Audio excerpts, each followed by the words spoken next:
Hi, folks. Thank you for joining us here after premiere of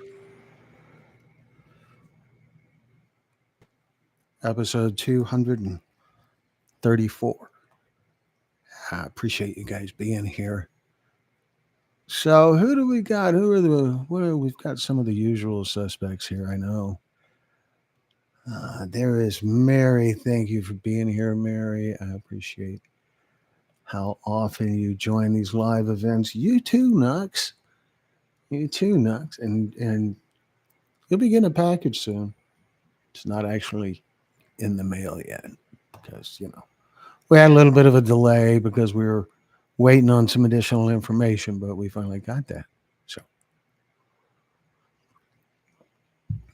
So, what did you guys think of this new episode in our series? Did you guys?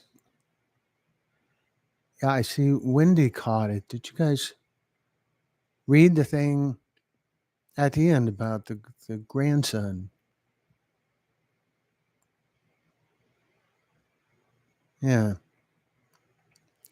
yeah, it got me too to hear about it afterwards. Uh, I don't even know how to describe it, but we do. Those of you that are storytellers know that we give storytellers T-shirts after after their interview, and they're special kind of shirts. And when I learned about the grandson, I also learned that Lori was wearing the shirt that she got from doing the interview, and yeah, it's tough. So one of the things it brings out is that oftentimes we have someone who brings naloxone to give out during the interview sessions. When we have a summit, there is typically a room next to the room where we do the recording where storytellers just hang out. They fill out forms, they visit with each other, they have coffee or donuts or whatever kind of snacks are there. It just kind of varies from the location. So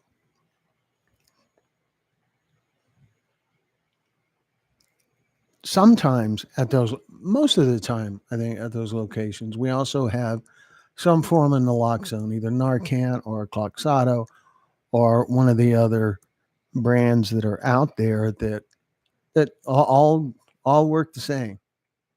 So,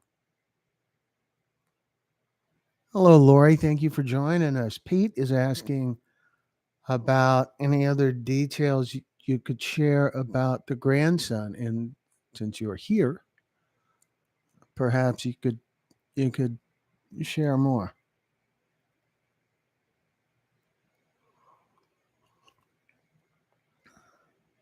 Hi, Carla. Thank you for being here. Glad to see you again. Did you manage to catch the premiere? My sister feels just like Lori.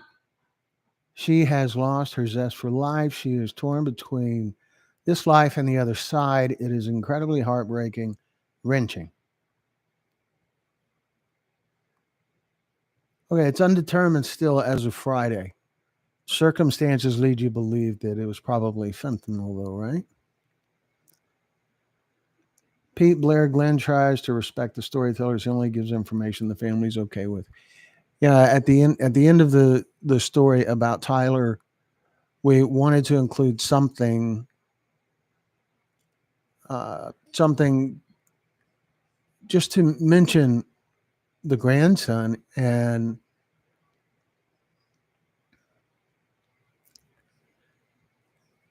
so basically the message at the end about the grandson is it's all the details that Lori shared with us when it happened. or when we found out about it.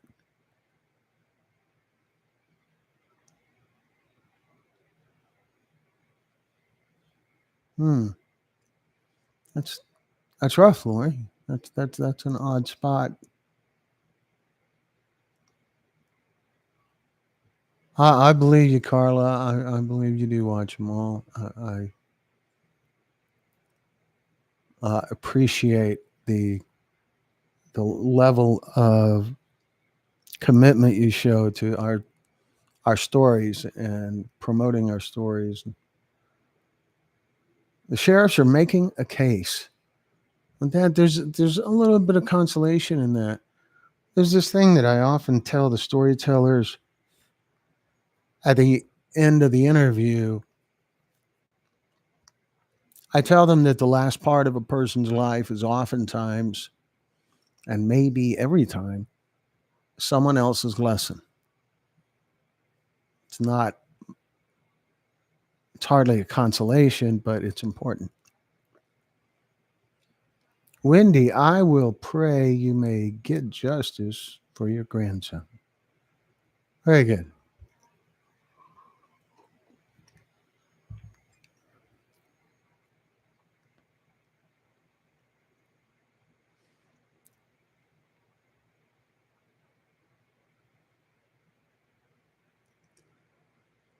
Lori, I'm so sorry for the loss of Ty and your grandson. I pray for your strength and comfort and hope you remain the strong advocate you have been.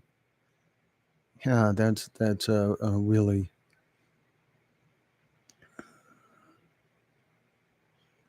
it's a double hit.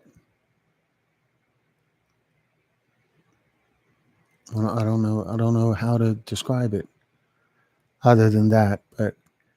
But Lori, you're kind of new to this, and as when I say new to this, I mean you're new to this environment, this chat environment, this live event thing, and there is this wonderful community here. There right now we have about 30 people in the group. That number will rise and fall a little bit. It's been as high as 70 or so, and it can get pretty low as well. And the the thing that it really, I don't know it for me. There's a kind of real awesomeness to the group in the way that everyone interacts with each other. That the way that people connect with each other. There are people here that are in recovery, and there are people in here who have lost a loved one, uh, and there are people in here who are just motivated to learn more, who want to help, who want to be involved,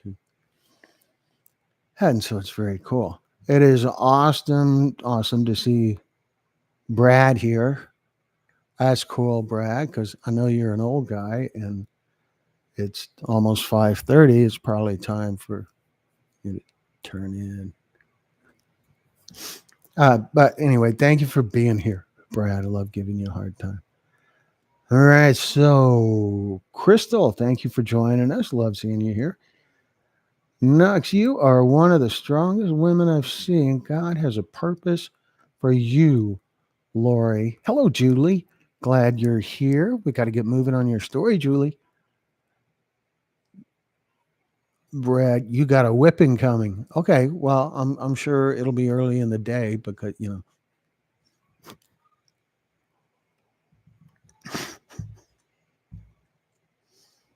uh, no, Brad, I do genuinely appreciate you being here. It's really great because then I'm not the oldest guy in the room. So what else we got going on here? Wendy has lost three now, a nephew and two cousins. All of this terrible stuff. It is it is so much into everything. And there's more derivatives of it now. Things that get the same kind of results, but vary a little bit. It's a frustrating spot. It's certainly a frustrating spot to be dealing with all of this. And Amy, hello, Glenn. I like how you do this live after a premiere. Yeah, it's interesting for sure. I like doing it. I do. I when we started doing lives, I started doing these live things because we have a YouTube partner manager assigned to us, and she said that we should. This is not my normal comfort zone, but over time I've gotten more comfortable with it and sorted out some little tricks to make me feel a little more uh, comfortable, a little less self conscious. But I'm glad to be here, and I totally appreciate the usual suspects who show up in these live events and do a lot to help me come up with things to talk about because it's great.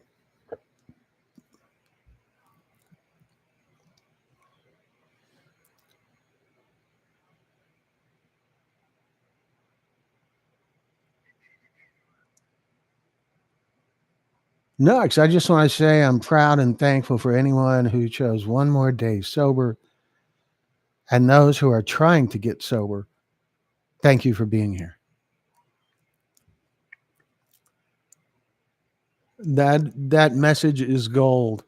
I've seen it before, and it is definitely gold. I think it belongs in every live event that we do here, and it's an important message.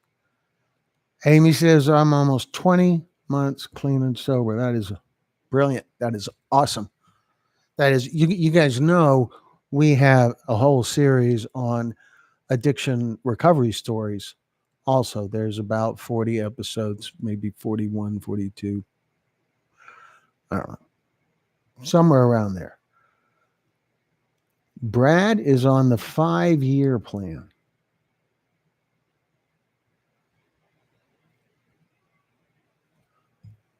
Good for you, Brad.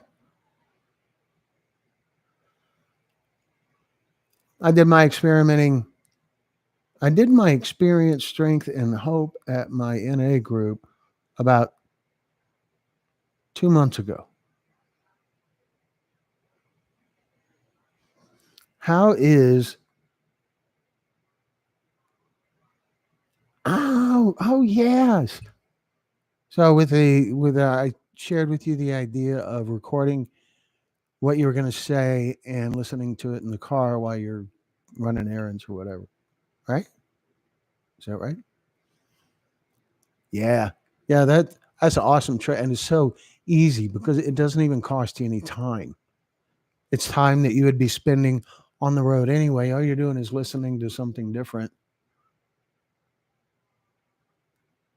Arizona's so amazing. So thankful to hear that. 19 years. Yeah, Beth is Beth's a she's Beth is on it like Oprah on a baked ham. She is on it like a rat on a Cheeto.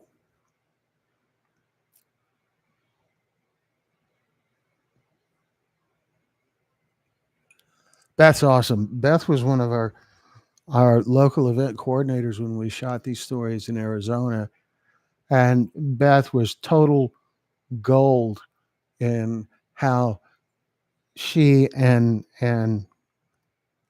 Tara uh, really worked to make it a great experience for all of the storytellers who came out, and for me and my wife who were uh, we were both there, and you know I don't. There's something that seems a little bit wrong about saying it was a great time because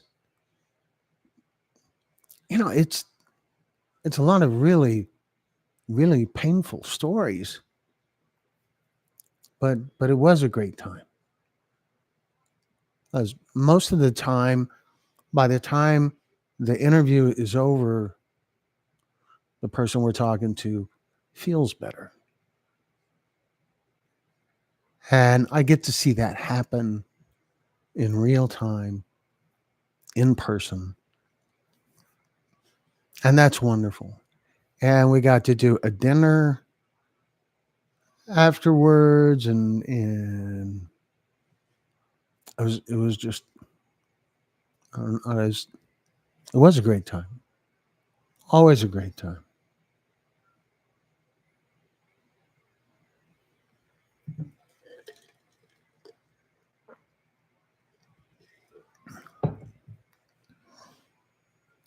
It wasn't easy for me. I worked my ass off. I still do.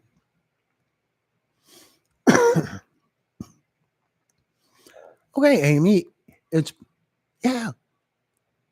Look, there's a great reward in working your ass off for something. That that there's a sense of achievement, and the harder you work, the more exciting that sense of achievement is. I don't know. Maybe I'm not explaining that very well, but I think you understand what I mean. Mary, today the struggle is real. Ugh. Okay. Ugh. Ugh. Okay. UGH. Ugh. That is such a chick word. Ugh.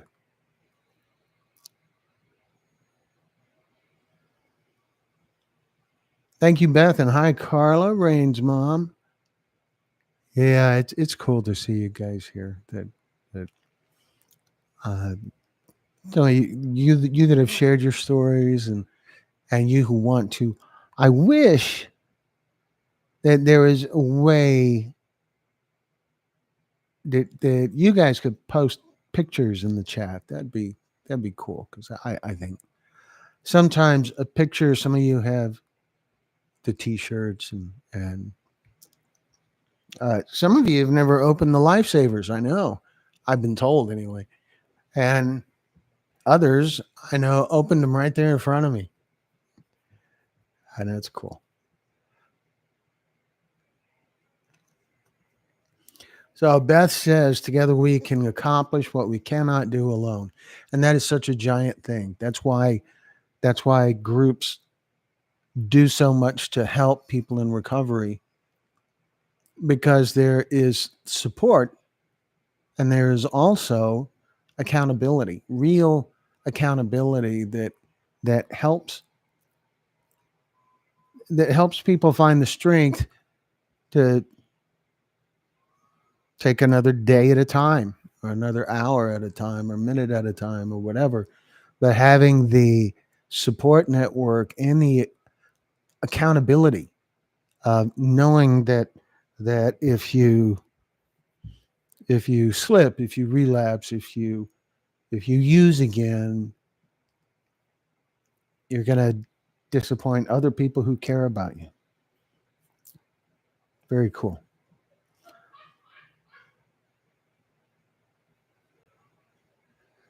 Well, thank you, Amy. I'm the best for encouraging words. Amy, that's all you can do. Love. You're doing it, honey. You are doing it, honey. Amy, my accountability was my mom drug testing me every other day. If that's what it took for her to trust me again, so be it. See, we have one of the stories, we talked about them before. One of the stories in our recovery series is part of a really long interview that we recorded with former White House drug czar. His name is Dr. Robert DuPont. And he talks about the kind of program that doctors and airline pilots and people like that have to go through to save their career once they're in addiction, that they have to go through this recovery process that involves a tremendous amount of accountability, uh, constant, or not constant, but frequent random testing and follow ups. And that's the only way they can save their career. And so if they can't save their career, they're lost. Is is their feeling. So having this thing for some parents out there seems more common among mothers. If they can't get to the point where they can see their kids again, they're lost. And so uh, and so that those are things. And another thing we talked about it last time we were live, and I wanted to talk about it again. Writing. A counselor told me about this, that writing really helps with recovery. It could be writing in a journal, a diary. It can be just regularly making notes. There's something to the exercise. When I was in college, I took a lot of notes in class, and I never looked at them again. I took notes thinking I'm going to look at them again, but I didn't do it because that was cutting in on my time not in class. But the act of writing it sort of forces you to organize your thoughts in your head, and that I think that helps them stay there. Yes, Brad, there are trophies and vintage cameras behind me. There is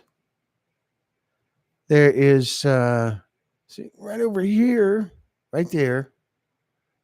That's one of those YouTube 100,000 subscriber plaques, whatever. I don't know what they are. These trophies that are up here are called Telly Awards, and they're mostly for industrial production. One of the Tellys that is up there is for one of our stories, episode 100, Wade Green's story.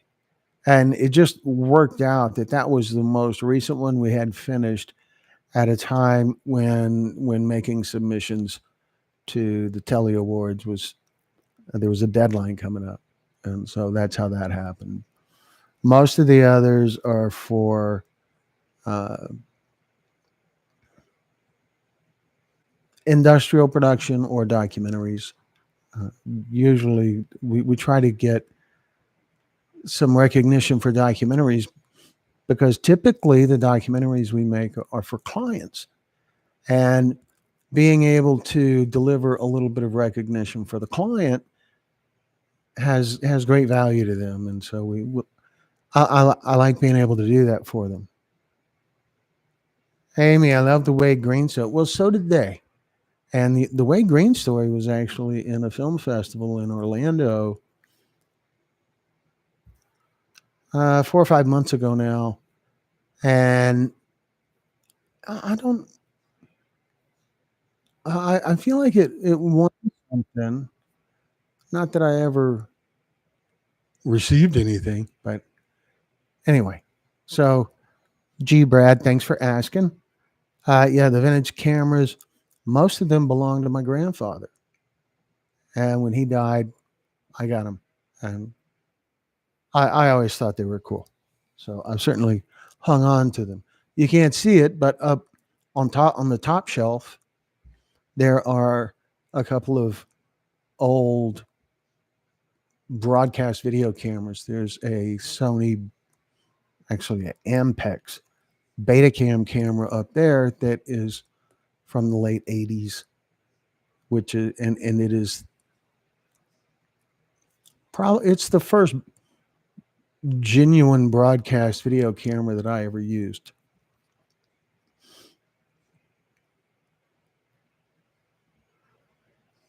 Okay, let me see what I can catch up with here from you guys.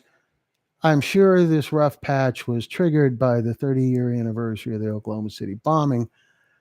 I was there and it rocked my world. Never thought it would trigger my addiction like this. Well, Brenda, how are you doing? Are you holding up?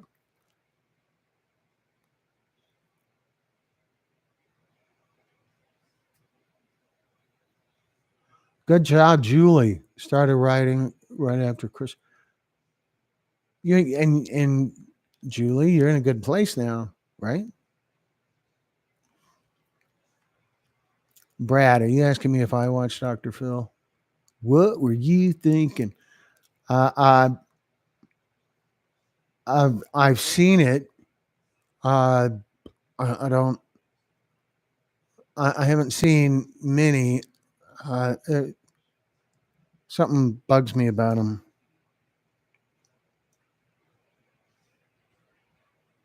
Each day gets a little better. But how are you doing, Brenda? That's that doesn't really seem like an answer. How you doing? How are you doing? How you how you making it? You know, you've always got resources out there. You've got pretty much everybody in this group, I think, and then you have your support group. You have NA. You have family, friends. There's a lot of resources out there, and there's always the recovery stories on our channel. I, I can't tell you guys how important it is to me to be able to do those recovery stories. The recovery stories they don't get a lot of views. They don't do anything near like the volume of views that the fentanyl stories get. But holy cow, having the recovery stories there just it means the world to me.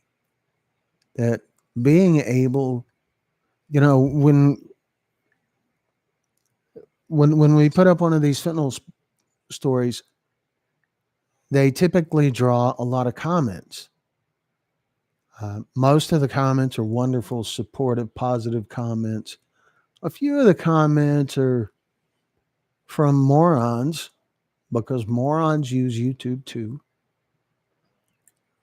And then there's some comments that are from people in recovery, and they have a empathetic perspective that they share, and they talk about where their difficulties are, and and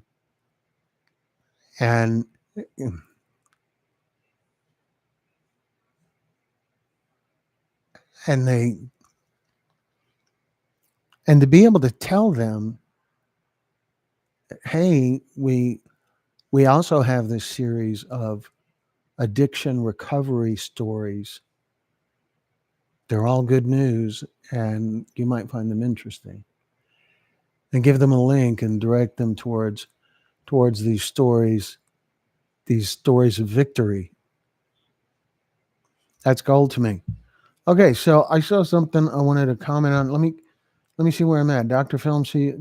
Phil seems more non-genuine. You're asking, how are you doing? And you mean it. Dr. Phil is there for the show and the media.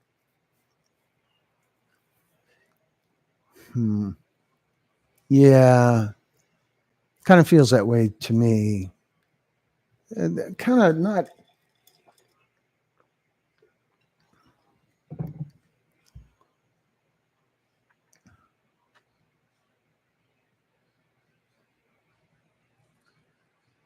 I think that he is humane.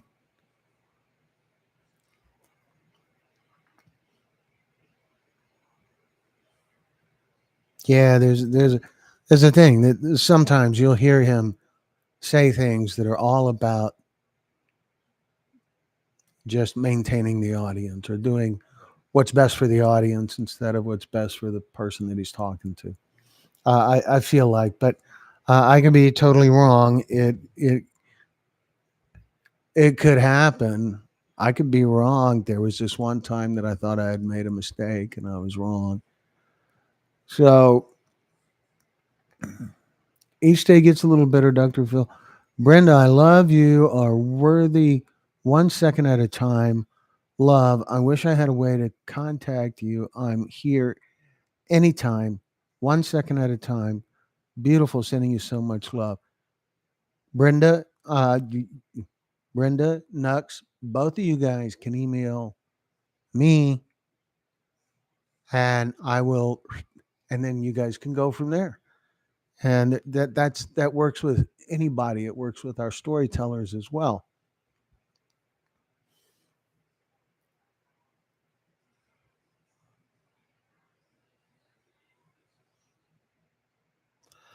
Julie, absolutely. I woke up singing "Carry On" by Crosby, Stills and Nash and Young. I didn't know it. Love. I love is coming. Yeah, yeah. Okay, so here's the thing about Crosby, Stills, Nash, and Young, or maybe post Young. What is it? Woodstock. Woodstock. The song. Uh, I came upon a child of God. He was walking along the road. You know, we are stardust. We are golden. That one. Do you know who wrote that? Julie. Do you know? Or anybody else?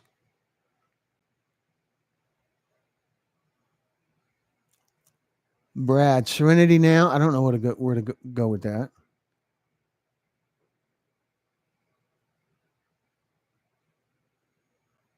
Yeah, I think that the name of the song is Woodstock, or maybe it's Stardust. I don't know. Does anybody know who wrote that Crosby, Stills, Nash and Young song Woodstock? By the time we got to Woodstock, we were 500,000 strong.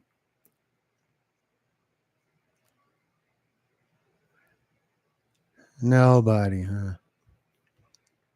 All right, fine. It was written by Joni Mitchell. Her version of the song,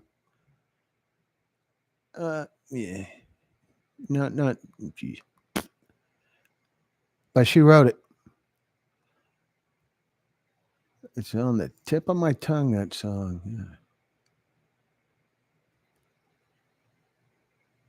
Yeah. Yeah, see, I would sing more, but it would be so close to sounding like the original that YouTube would flag it or something. Anyway, so let's see where we are at. If I missed any questions,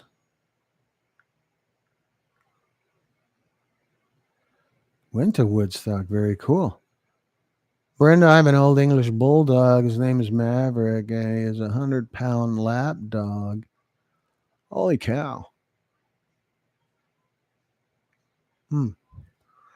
Sounds challenging. So, if I missed any questions in the chat while I was rambling on about whatever,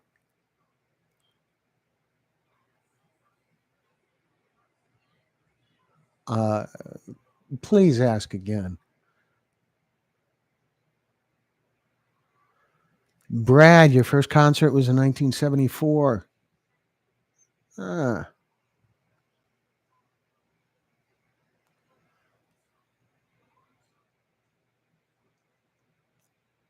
was there color TV then, Brad? So, my first concert was in 1977, and it was a Jackson Brown concert. Julie, I've been dumped by 13 Emmy award-winning videographer via text message. I didn't think I was good enough after I found out about the 13 Emmys.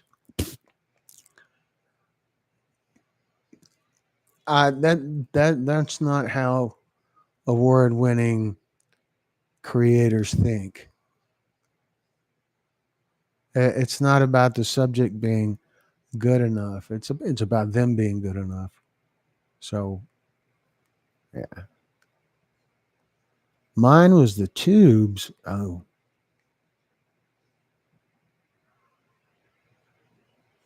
I've had boxers my whole life. Brad says. Here's the thing, Brad. Not yet. You have not had boxers your whole life. You have had boxers so far,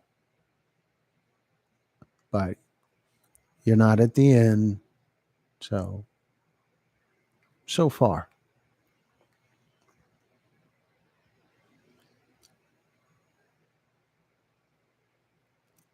10 years ago, Crosby, Stills, Nash, and Young. Julie, I'm sorry you went through that, but happy it got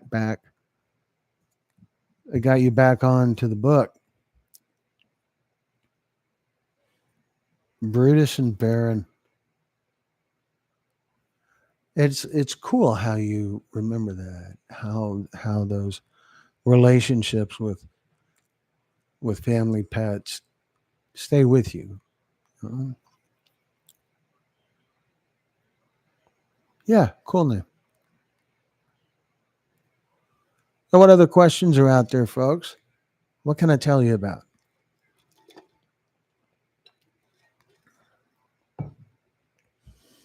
Thank you, Brenda. That's how my journals are now becoming a book.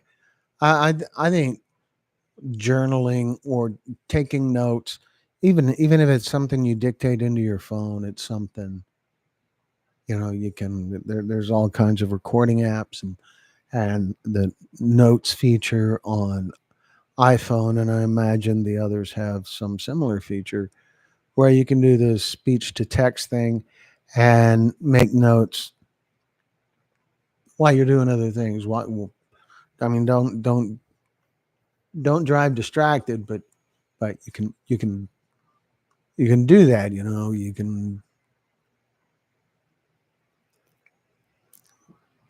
Yeah, okay. I'm not saying do stuff on your phone while you're driving. I'm not saying that.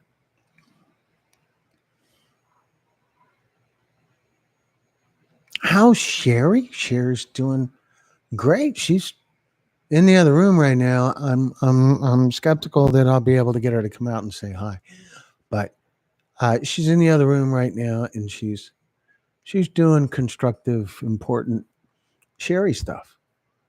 She really she does a lot of juggling, and she's really good at it. She's really impressive. My brother-in-law asked what medicine we took for acne when we were teenagers. We are in our 50s, so the answer was in my journals. And what was the answer, Brenda? Was it Clearasil?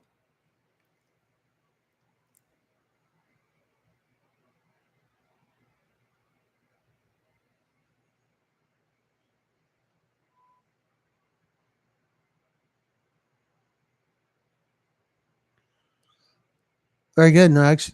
You can the speech to text features are awesome. Uh, Computers have a way to do it. Microsoft Word has a way to do it. Your phone has a way to do it. There's a lot of ways. Noxema, but I'm all okay. I kind of feel like this is a new low for us. We're down to talking about zip medication in the old days.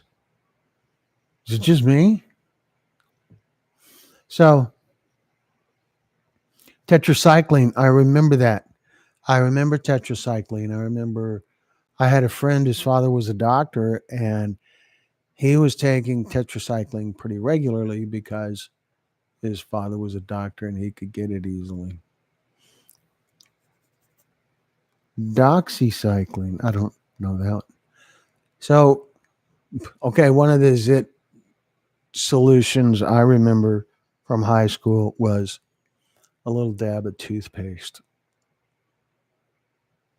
Hello, Fly Girl. Glad you're here. Very cool that you're here. What is that? Is that a Texas star right there? That looks like The star that is in that was on one of the early Republic of Texas flags, maybe during the Revolution. I don't know. Anyway, glad you're here, Fly Girl. All right, so back to recovery and fentanyl issues and stuff like that. Has anyone heard anything in the news lately relating to fentanyl? Yeah, that's a way cool star. Does it say Texas? It looks like it says Texas.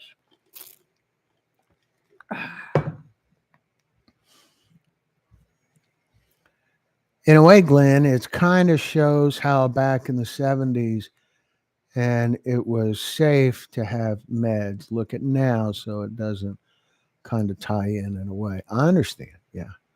They found fentanyl in vapes. Yep, they did. There's several stories about that. Okay, so this cup here is just full of water and ice. And this one here that I've shown y'all before, this wonderful Texas Pictures mug right there. Look at that. Look at that. On the other side, it says stories that matter. There we go. Isn't that amazing? This is coffee. It's it's an Americana, espresso, double shot of espresso, and water. So there you go. I'm from Rochester, New York, and we have had a few reports of fentanyl in marijuana. Yeah, we hear those once in a while too. And then we also hear from what has been called what people have described us as the pothead army, leaping to the defense of marijuana, saying that it's a myth. And so I don't know how there has been some cases now. The problem is it's hard to prove if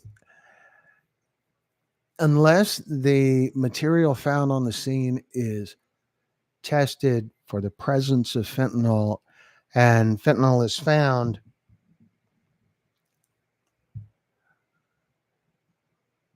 there is no conclusive evidence.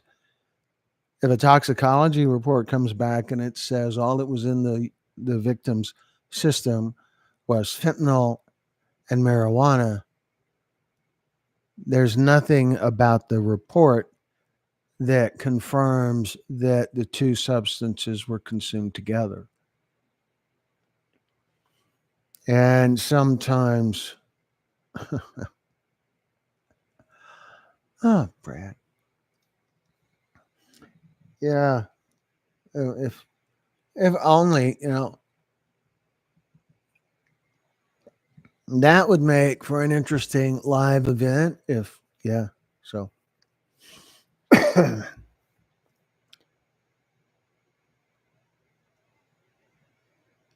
yeah, vapes are really scary. Vapes, there's no distinguishing. There's no telling what's in a vape. Just like just like counterfeit pills, just like all of the other issues that center around fentanyl, there's no telling what could be in a vape. And so so there are a few cases that are confirmed that involve fentanyl and marijuana. It happens. It's it's not common. And and people that are people that are marijuana defenders will often leap to the defense of marijuana and say it never happens. But there are more and more cases. It's a simple Google thing now. For all of you who smoke, get on the 5-year plan. 5-year plan. Brad, maybe I should get out more because I'm not sure what specifically that is. Or it could be that I'm just too young.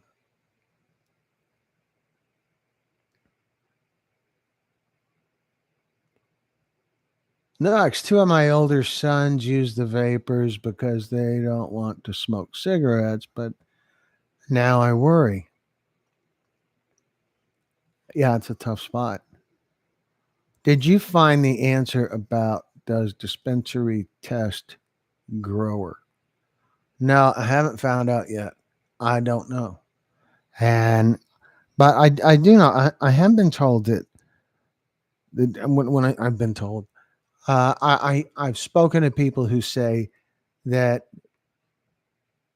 products in dispensaries are tested, but the testing procedure itself is less than ideal. It's not always that accurate, and there's a big margin for error between the volume of content of THC and things like that. So it's the kind of thing that merits more attention.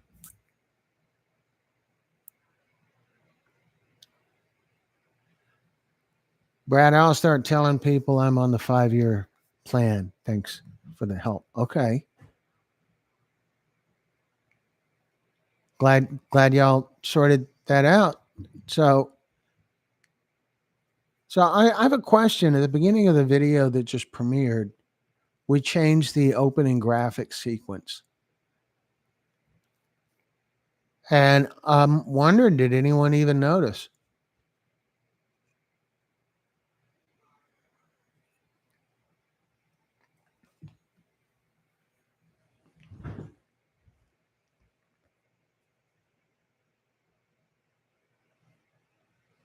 I love it. Keep it. Okay. That's easy enough, Brenda. We'll do that. So for those of you that haven't seen it, I'm going to play it again now.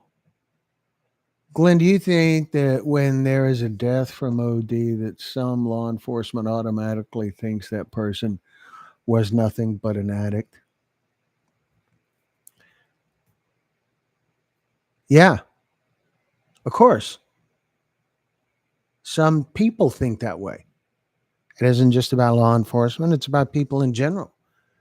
There's doctors and hospital staff who think that way too. There's the people in the general public, people who just don't have the life experience to know better. Now, law enforcement and the medical community have the life experience and the training to know better. But law enforcement agencies draw their employees from the same pool of potential employees as everybody else. So I'm not okay. I'm gonna show you guys the opening. It's like 10 seconds long, so uh, it's not particularly time consuming. So let me see where we're at here. I've not watched the new video, but I will comment. Yeah, I agree as well. It's such a stigma that, and it is very unfortunate. It's more than unfortunate. It is inhumane. It is terrible that that is a thing at all. And there's no defense for it being for leaping to that level of judgment. To have that kind of holier than thou, not worth my time kind of snobby crap attitude is just awful. All right, folks. So I'm going to show you I'm going to play the opening again, and let all you guys see it, so that those of you who missed it before will get a chance to see it now. So I'll be right back. And, mm,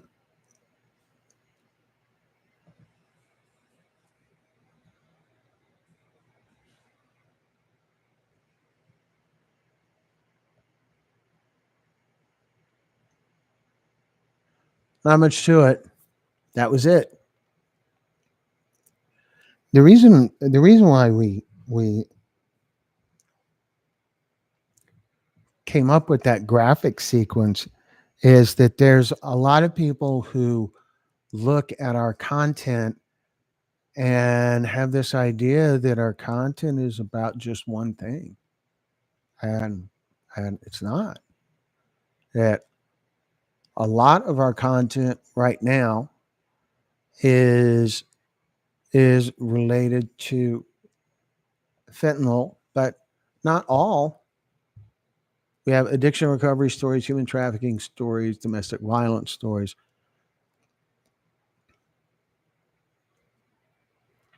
Cannabis induced psychosis will be a new one.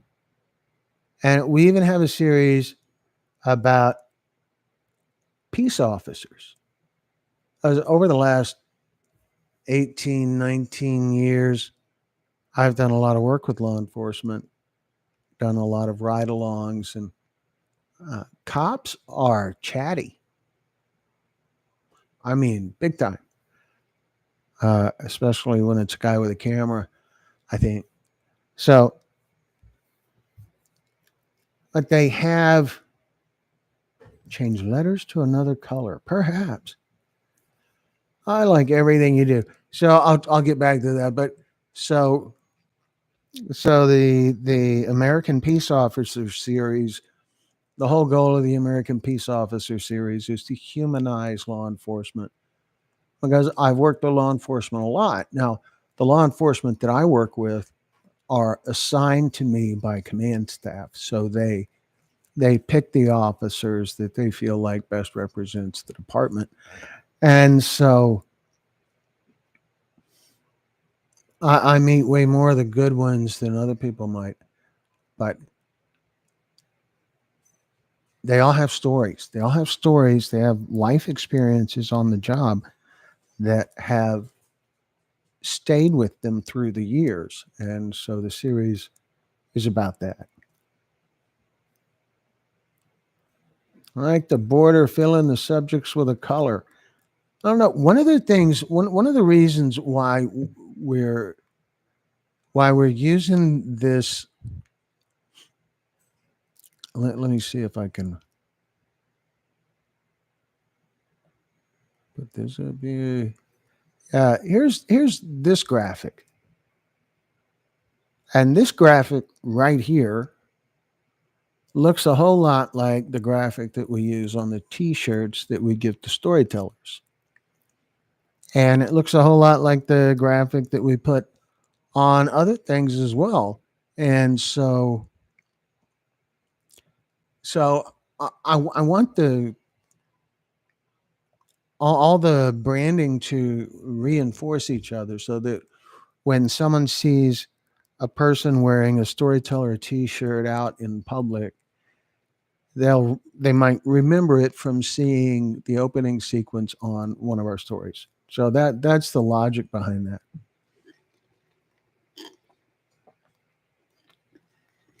You always see them at the donut shop. That you must be talking about the cops. Good old boys in Arizona. Yeah, we don't know anything about good old boys in Texas.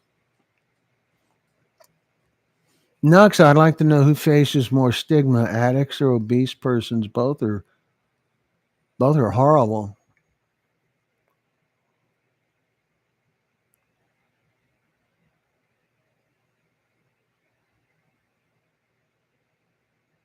That's a good question.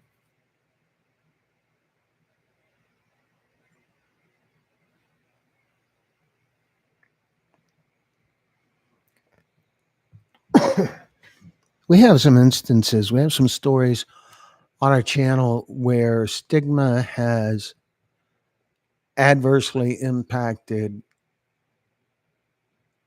the victim or the storyteller or both.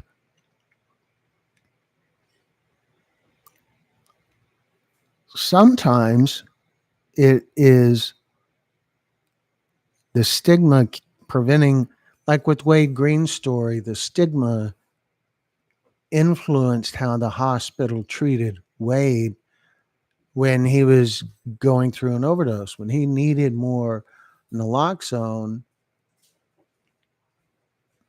the hospital, the attending physician, and the emergency room staff really just wanted him gone. And in the investigation that followed after Wayne died, the federal and state investigators found that the hospital provided a similar kind of substandard care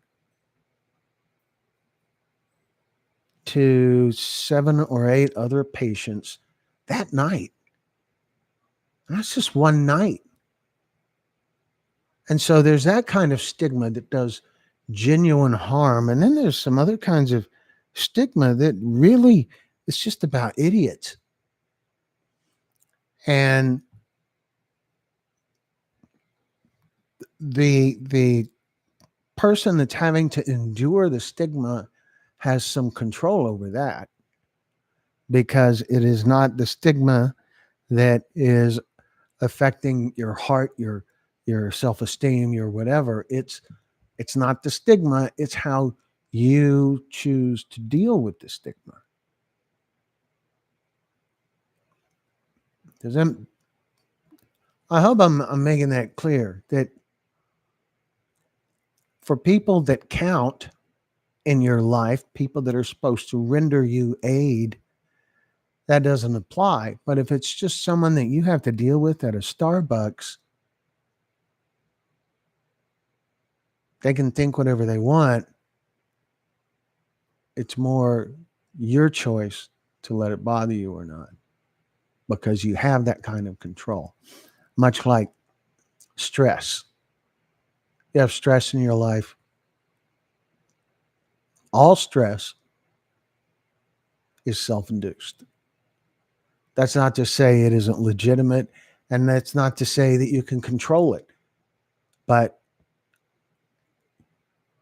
you can work on controlling it, because it has to be self-induced. Stress is all inside you thing. So anyway, I hope I didn't piss anybody off there.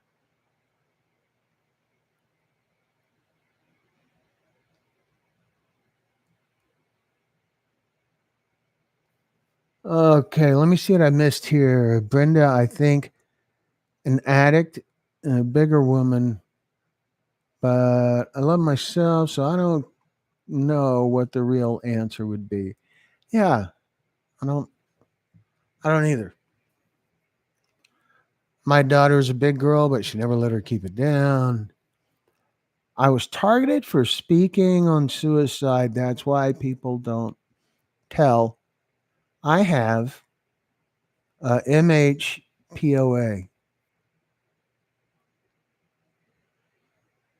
Should I know what that is? I don't I don't think I do. No, because my daughter agrees with you. She's still uncomfortable with me sharing I'm an ex junkie, but she is working on it.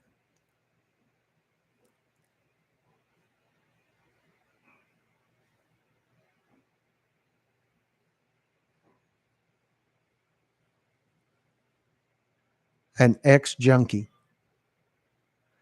Now,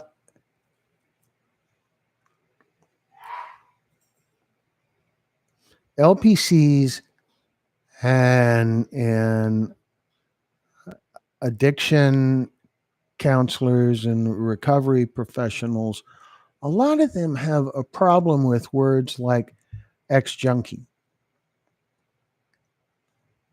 It's been my experience that the people who don't have a problem with terms like ex junkie are ex junkies. They don't have a problem with it at all. It's the others who have a problem with it. That just stands out to me. Exposure and stigma can make you a target. Follow the money. Yeah, everything's about money. Everything. Everything. The whole fentanyl crisis is about money. If there wasn't money in it, fentanyl wouldn't exist. If there wasn't money in it, it wouldn't be manufactured illicitly. It wouldn't be in counterfeit pills. It wouldn't be on the street. It wouldn't be killing people if there wasn't money in it. Carla says, remember, Glenn, I made you take Rain's video down because of the hateful comments. I do remember. And then we sorted it out, and it's back up, and it's saving lives. I do remember, Carla. I know it was all very difficult. There are hurtful people out there. And there's more hurtful people, I think, when they can hide behind a keyboard and a computer screen, when they don't have to stand face to face with someone and tell them whatever it is they decide to tell them in this anonymous world.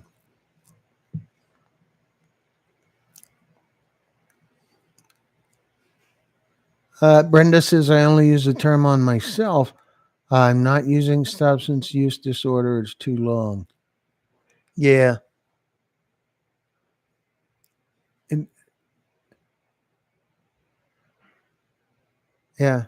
It's I think it's reasonable to use whatever term suits the person you're talking to or talking about or whatever, that being considerate of whatever their preference is reasonable. Brenda, don't ever call yourself that. You're a recovering addict who is conquering this monster. Now, there's a good point right there. Brad, I have PTSD. It's not an easy thing. Julie, particularly with a loved one in crisis in law enforcement, look up having a mental health POA.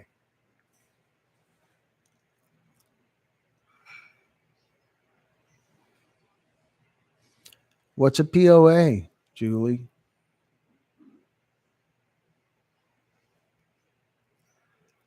But then I realized that she would want me to share her story for the fact that even if it could help one person, and that's all that matters.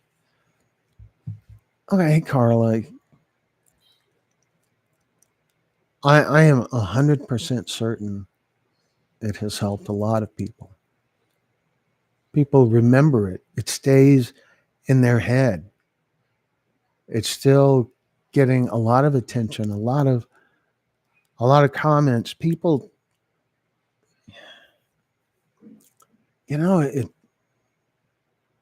it's beautiful how people respond to it.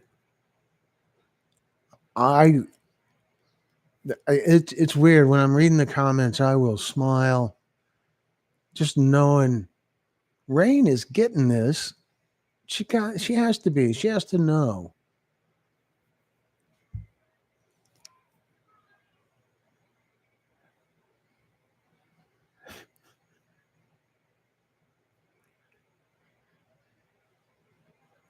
And so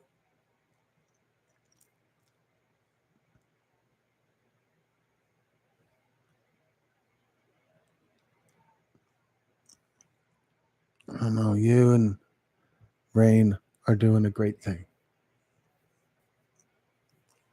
Power of attorney, power of attorney, power of attorney. Okay, folks. It makes sense now looking at it in context. And I should have known that. I have heard that term before. Carla, Rain's story is saving and changing lives. Rain's law will happen this year. Other states will borrow it. Yeah. That's pretty amazing, don't you think? It seems amazing to me. It's an actual thing. It is in the public. It is growing, becoming a real law. A law.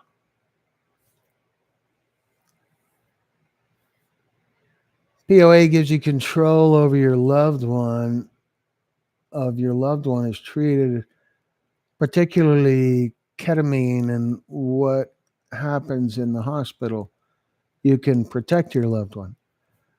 Yeah, and a lot of that varies state by state. That in Florida, for example, there's a law called the Marchman Act that you can force someone to go into treatment or rehab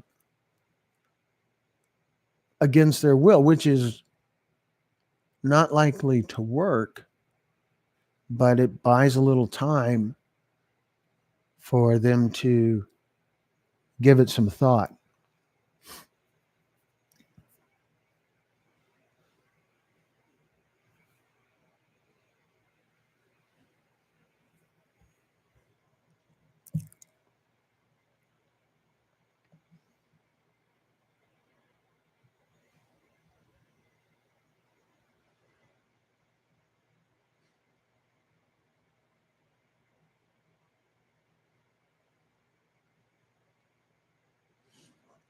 So I have a question about the new logo opening at the beginning of the stories. Was there any surprises in there? Did you guys know all of those things that we do?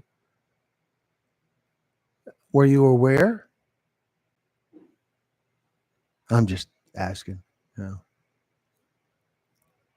every time I went to rehab, I learned so much. Now I am thankful for each one. Next, I was not aware. Wow. Well, now you know. And a lot of viewers, I think, are not aware. And so that's part of the logic behind having some sort of opening sequence that tells every viewer every time we do all these things. That's Title 36 in Arizona, but mental health mental health power of attorney precludes that. Okay, I'll quit. Julie, don't quit. I knew of each because your channel kept me clean those first 45 days. Thank you, Brenda. I love hearing that stuff. That's gold to me. That's a victory. That's a much bigger victory than views. That's a real qualified ta-da. But it's your victory.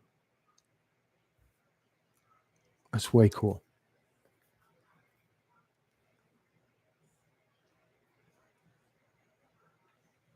What else? Does anybody have any other questions for me? We have over 50 people in the room right now. So any questions you'd like to ask about the story that just premiered, or about Texas Pictures, or about the Fentanyl series, or any of the other series?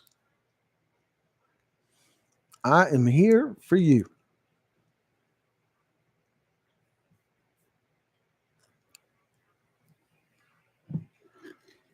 This kills me because uh, sup chat. Yeah. Steri. That looks like a Roman no numeral. Thank you so much, Brenda and Nux. Aren't they awesome, Carla?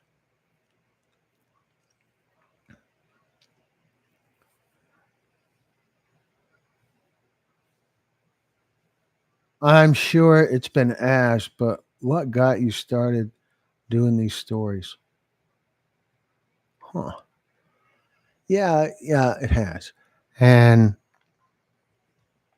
so the way it started is the DEA hired my company to make some of these stories at a fentanyl awareness family summit here in Houston in November of 2022. And the reason they hired us is because we're kind of known for working with law enforcement and working with topics like that. And like one of our clients is Mothers Against Drunk Driving. One of our clients is the Houston Police Department, and uh, several other law enforcement agencies in Texas have hired us to do work. And so, the DEA hired us. We made the stories at that event. I believe we recorded 14 stories, pretty much exactly the way we do it now. And when we started putting those stories on our channel, they took off. There was a lot of attention. We were reaching a lot of people. We have had our YouTube channel since 2009. And from 2009 to 2022, October, we managed to accumulate about 1,600 subscribers. And at the time, that seemed like a lot. Not so much anymore, but we never really did anything to try to develop our channel into anything that was reaching a lot of people. We just used YouTube as a way to showcase our work for clients. And the fentanyl series changed all that. So in the stories we made there took off. And so we kept making stories. Uh, I wanted to keep making the stories. The stories, they're important, and it feels good to me to get that chance to help the storytellers and to help the audience with information and an urgent warning that everybody needs to hear.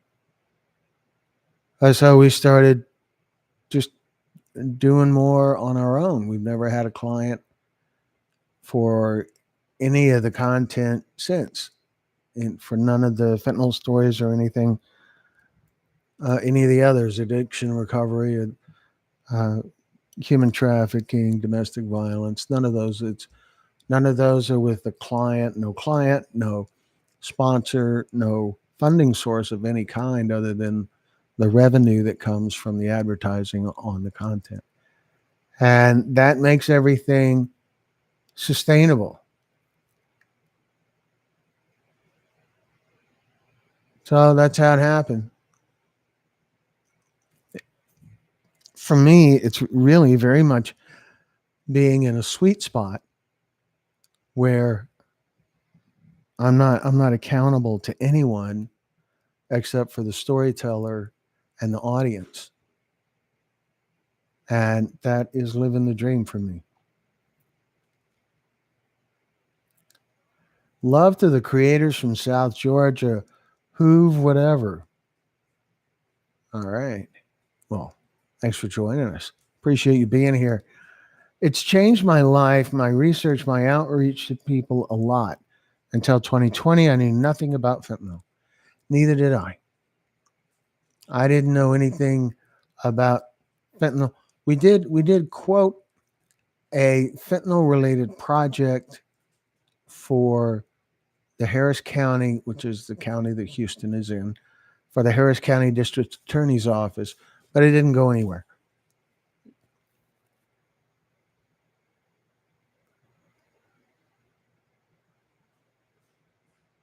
I and my 18-year-old teenager carry Narcan in our glove compartment now. Yeah, I do too. Good job. Good job. There's all different kinds of naloxone. Naloxone is the drug in Narcan. You've probably heard me talk about that before, but naloxone is the drug. Narcan is a brand name. It's like the difference between saying tissue and Kleenex.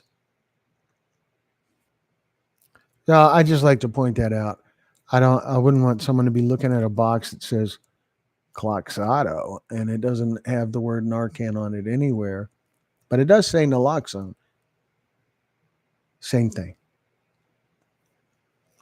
Now that I learned from this channel, it was dicey bringing it up, talking her out of feeling shame if others see it. Interesting.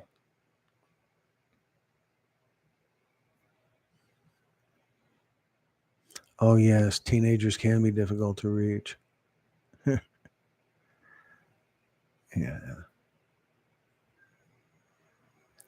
It's a cruel practical joke the way, you start seeing the child grow and develop, getting getting close to adulthood, and then they go all teenager,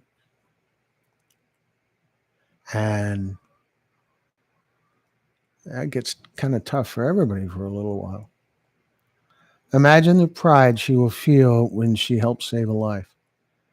As sad as it sounds, I've had to talk to my 12 and 13-year-old about OD and naloxone and what to notice when they go back to school next year. She felt like others would think she uses. Such the little rookie. Yeah. One of the big things about naloxone is that you can't give it to yourself. Carrying naloxone is carrying it for someone else. There is no administering it to yourself. That you don't know you are going down that road until it's too late. If you use then that is why so much harm reduction centers and others keep saying don't use alone. Because you can't use alone safely. You can't really use safely either, but using alone is so much more dangerous. If no one is there to recognize that you're in distress, you're lost.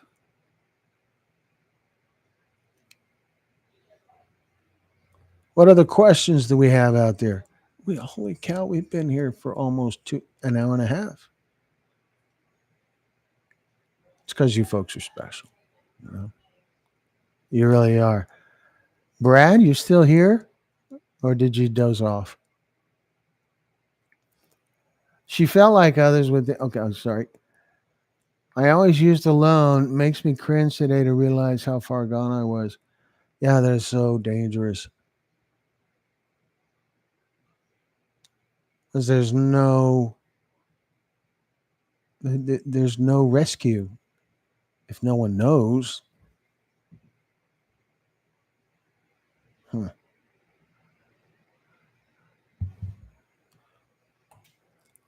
Brad had to go to bed at 6. Yeah, that's kind of what I figured. We shouldn't give him a hard time. He probably gets up at 4. Probably already had breakfast for tomorrow. Before he went to bed. Breakfast at 5:30, and off he goes.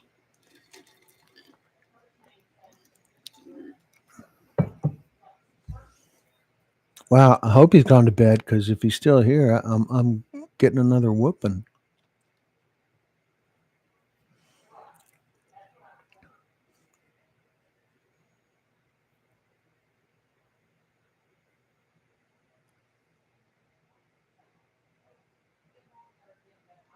Here you are today, Miss Brenda, a masterpiece. How cool is that for who would have to share? You are a masterpiece. You are one of a kind. You can speak with us. You can speak with authority on the topic now. You're needed. You're so very needed. That is cool. That's accurate too. But what a wonderful thing to share with Brenda. Brenda, who has so frequently joined in on the chats here. So here's the thing I want to point out just real quick, that like right now we have over 45 people in this live event right now, and we only have 25 thumbs up. Come on, folks, it's just a button. Let's see that grow. That Oh, look, there it goes. Okay, 26. Okay. So, okay, that's something. It's important because the thumbs up are one of the things that the YouTube algorithm tracks. It says, "Oh, people like this. We should share it with more people." So, it's a real simple kind of almost passive way to encourage folks in general to watch content that we have. So, the thumbs up really does help a lot. Brenda is a beautiful masterpiece. I am proud of you, Brenda. Do you believe that addiction is genetic?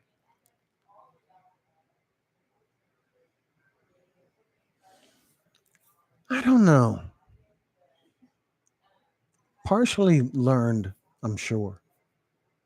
But I talked with this doctor once about issues of heredity because I am adopted.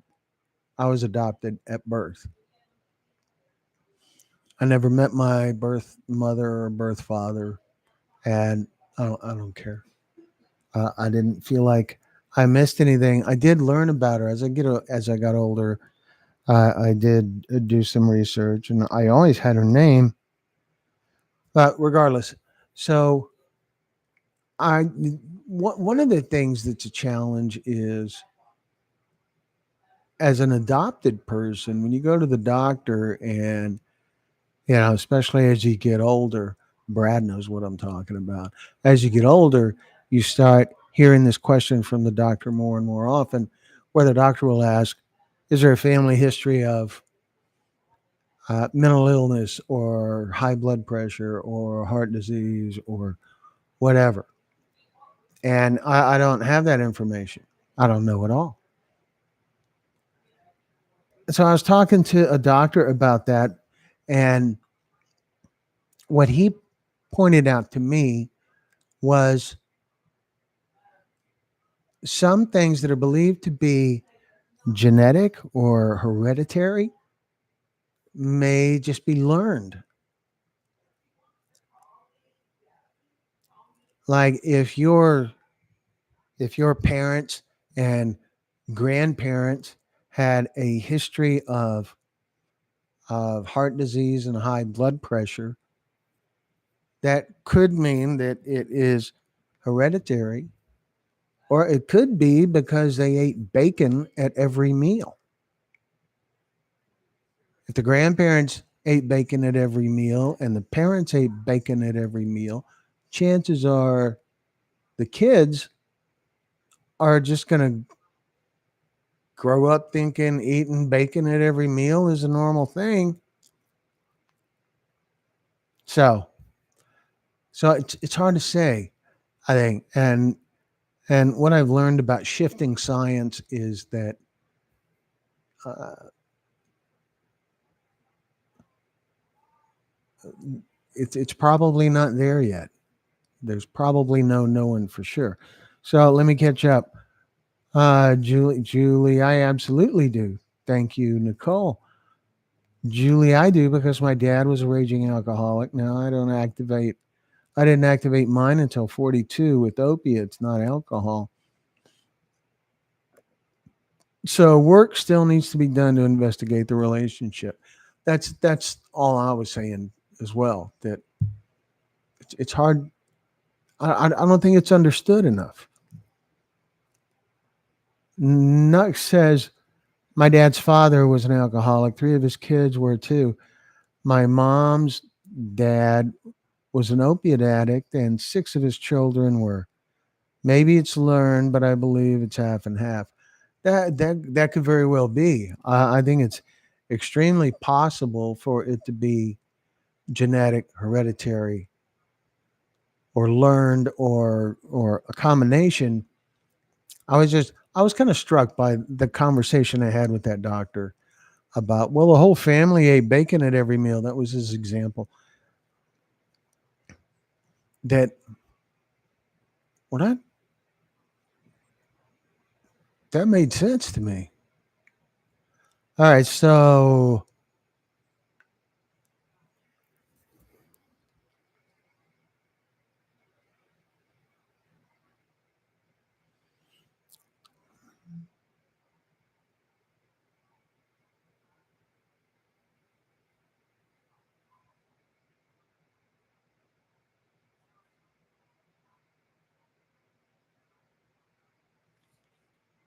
yeah, Brad,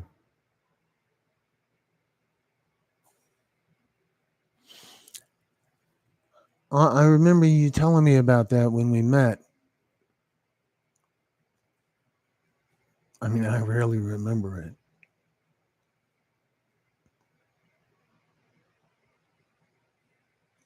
You're doing you're doing good things, and I really appreciate you being here and being a part of this group.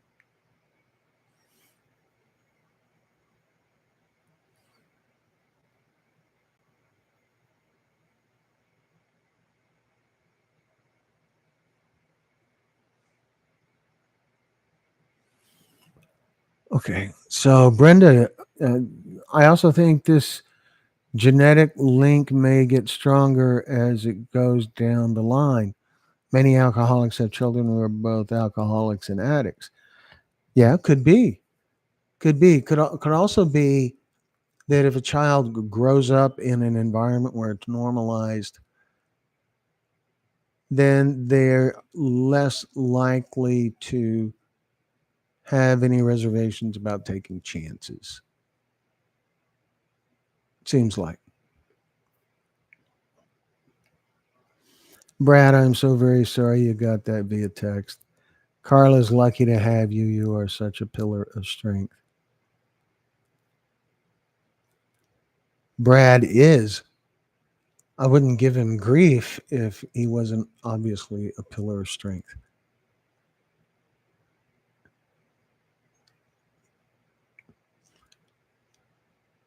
You know, it's how guys look out for each other. There's a guy thing. I've messaged a few of the fathers and grandfathers that have been in our stories, and now and then I'll send them a message that says something like it'll point out how chicks check in on each other and they're there for each other and they'll get together and sit down and start watching the Hallmark Channel and eating a whole bucket of ice cream while they talk and cry. For dudes, guys just say, "Hey, what's up? How's it going?" So that's how I do it. I'll just shoot them a message or something and say, "Hey, what's up? How you doing?"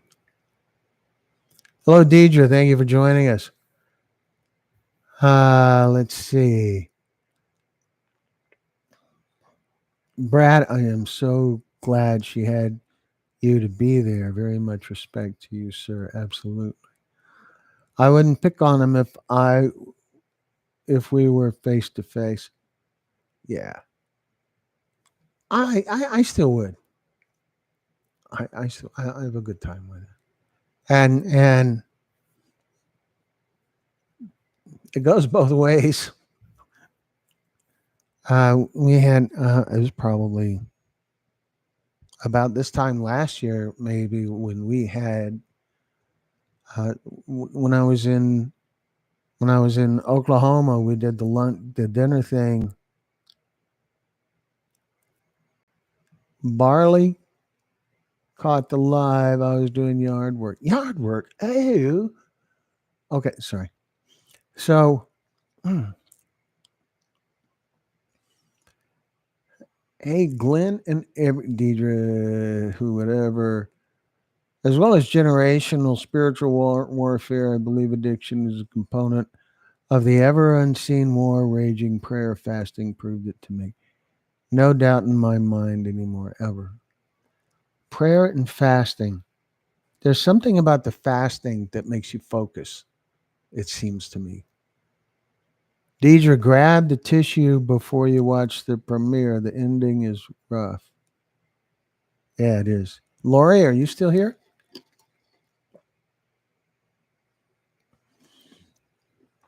You had ducks, chickens, a dog, and 2 cats. Wow. That's kind of a interesting menagerie you got going there. We have been here over 90 minutes now. And we have 57 people in the group right now and only 27 thumbs up. Come on, folks. Just click the little thumbs up thing. It helps. Deidre, your feed bill must be high. Thank you, Deidre. The feed bill. Now, I noticed this thing about dogs. We have 3 dogs, and they're kind of prone to go into the cat's litter box for snacks. Why not have cat litter that can double as dog food? Because they're doing it anyway. And then that creates the circle of life thing. Kind of brilliant, I thought. But I don't know, maybe it's just me. But imagine all you'd have to do is top off the litter box, feed the cat, and the dog would keep it empty and never be hungry. That's brilliant, isn't it? Maybe not. All right. Deidre, Brenda, so hi. We have laying hens, so we do get eggs in turn. My sister and brother-in-law do that as well. They have chickens and bring us eggs when they come to visit. Poop to food might be $1 million. Yeah, really, it is. I think it is. That whole thing. How many times I catch a dog rooting around in the litter box. So instead of fighting it, environmentally, it's very sound, right? Brad, you have to go to bed. What's it like? Almost 7 o'clock, Brad?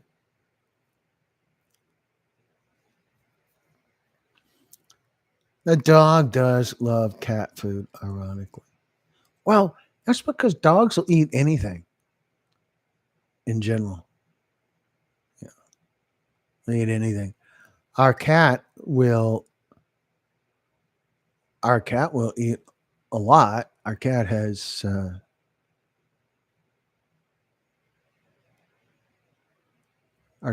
caught a squirrel, eaten it, and then gotten very sick. Brad, we discussed your bedtime when you were MIA. Sorry we kept you up. Yeah, sorry, Brad. But appreciate you being here. I'm not the oldest guy in the room.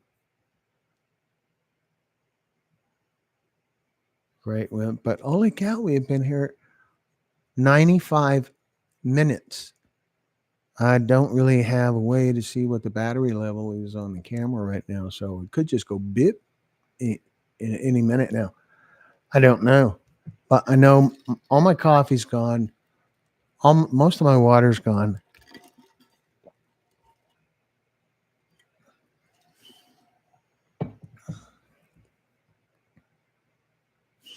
Yeah, that is a long live, Glenn. Yeah, it is. And here's a funny thing that I've been noticing about the lives. As they go longer, the audience gets bigger. That we have 55 people in the group right now, and 30 minutes ago we were down around 40, and so it's a cool thing. Buttons has to smell my breath to see if I have eaten anything without her. Cracks me up. That's funny. Huh. Yeah, I can totally see a dog doing that. That's funny. I do. I see that the thumbs up are growing, and I do appreciate that. It helps our channel. Love to all here, and I pray for us all to be strong and persevere. Very good.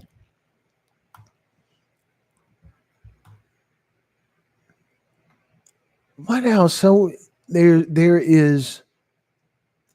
50, 40, 46.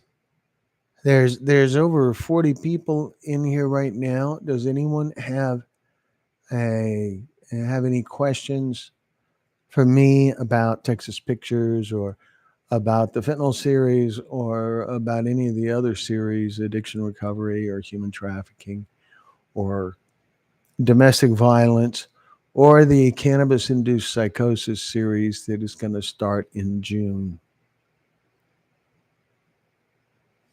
Thank you, Nux. So, you guys, most of you guys are aware of the cannabis induced psychosis story that we're going to be beginning soon. Story series. I'm still very much in learning mode. I'm trying to understand this this issue, and so anything anyone has to share, I'd love to hear it. I feel like there's some sort of weird shadow on me. Oh, yeah, button sounds like a kick. Like, huh? What would you eat?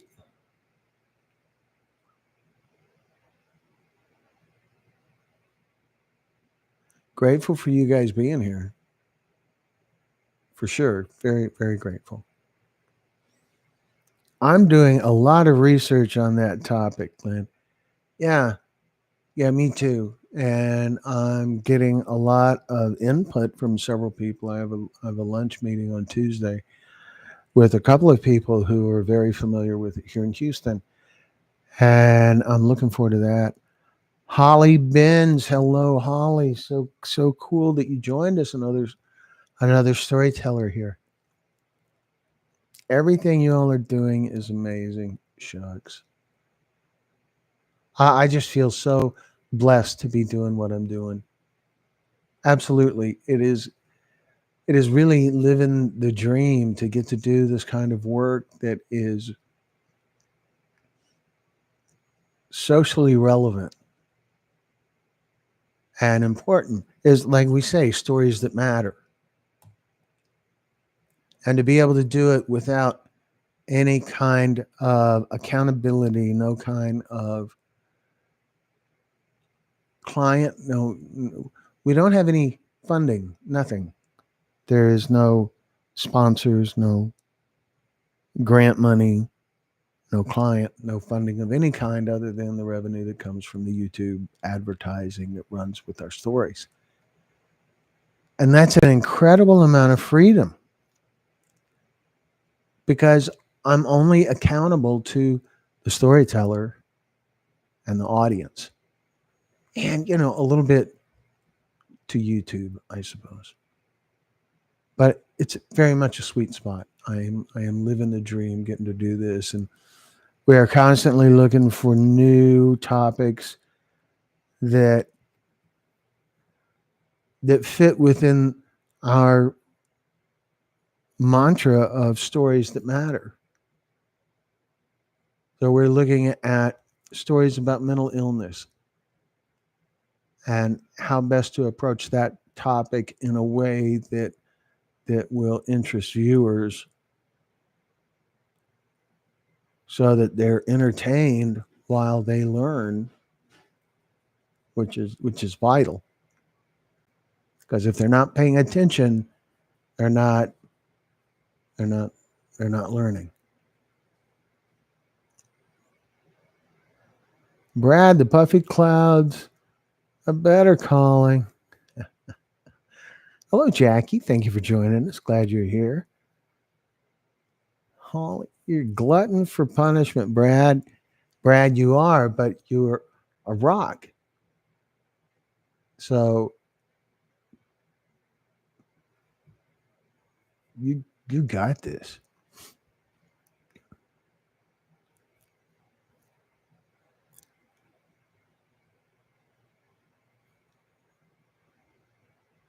This is surely this is the longest live event we've ever done. I mean, we're at an hour and 42 minutes now, and it's probably about time to wrap it up because I feel sure that the battery's going to drop dead pretty soon. I am glad it is a kick to get you to laugh, Brad. Definitely a kick. Yeah, and there's an extra perk if it's getting you to laugh at your own expense. So so that's cool. Or maybe that's just me.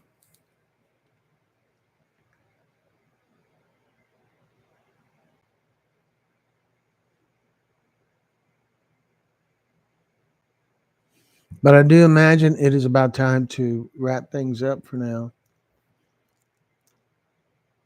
We have been live a long time. I want to remind you guys, just like always, that wow, that looks different. Hmm. I want to remind you guys that we are always available for you guys.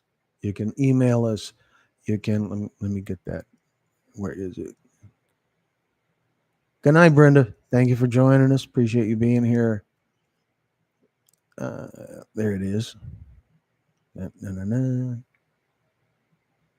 na. It seems we lost a picture here. So here's the way to get in touch with us. Our email address is info at texas-pictures.com. You can also email me directly at glenn at texas-pictures.com. Either one works the same. Both email addresses come to me.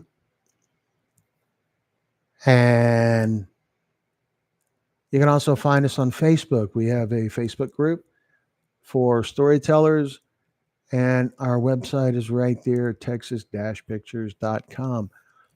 Please keep in touch.